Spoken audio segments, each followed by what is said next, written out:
পরিবর্তন করলাম, be verb এখানে ইজ ব্যবহার করলাম, কারণ এটাও কিন্তু একই অর্থ প্রকাশ করেছে। একই সমার্থক অর্থ প্রকাশ করলে বা দুটি সাবজেক্ট একই অর্থ প্রকাশ করলে আমরা তার পরবর্তী ভার্বটি অবশ্যই সিঙ্গুলার ফর্ম দেব।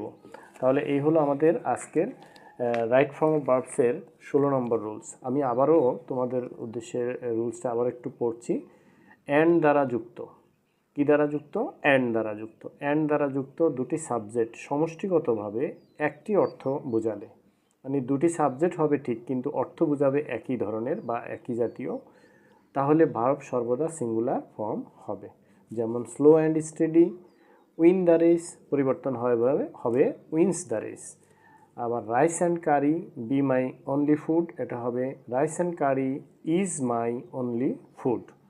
ধন্যবাদ তোমাদেরকে।